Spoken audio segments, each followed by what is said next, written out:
हजुर यहाँको शुभ नाम? मेरो योगेन्द्र गिरानी हो। हजुर संस्थाको नाम भनिदिनु। मेरो संस्थाको नाम हो मेची कृषक सहकारी संस्था इटाभट्टा। कुन यो मेचीनगर 12? मेचीनगर 12। मेचीनगर 12 मेची कृषक बहुमुखी सहकारी संस्था। कस्तो छ यो संस्था कहिले स्थापना गर्नुभएको हो? यो तपाईँको 2056-57 को स्थापना हो। 56-57 धेरै भइसकेछ। हजुर। कस्तो किसिमको काम गरिराख्नु भएको छ? तपाईँको अहिले यो संस्थाले भनेको तपाईँको कृषि सम्बन्धी अलिक बढी फोकस दिएर काम गरिरहेको छ। खाद्यान्न सम्बन्धी हो। हजुर, हामीले बिउ बिजन उत्पादन पोस्ट हार्भेस्ट तपाईँको त्यसमा चाहिँ नि भेटनरी प्राविधिक सेवा पशु उपचारको लागि हामीले एग्रोबट राखेका छौँ। हजुर, त्यसमा हामीले आइएमओ काम गर्छौँ।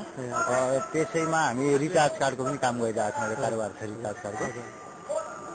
अनि कस्तो यो सहभागिता कति सदस्यहरूको छ यसमा? हाम्रो यसमा मोटामोटी 3700 भन्दा माथि सदस्यहरू छन्।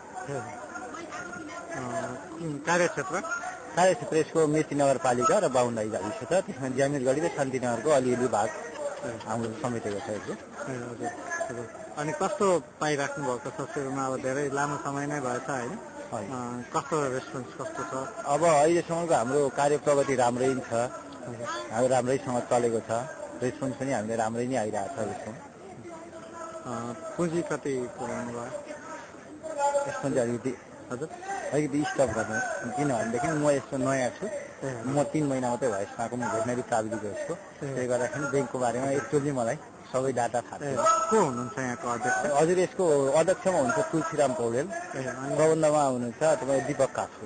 उहाँहरू हुनुहुन्न अहिले? हजुर, अहिले हुनुहुन्न। अघि सर आउन सक्नुहुन्छ। यहाँको फोन नम्बर भनिदिनुहोस् न। हजुर, अफिसको नम्बर छ ल्यान्डलाइनको तपाईँको 023 562 562 231।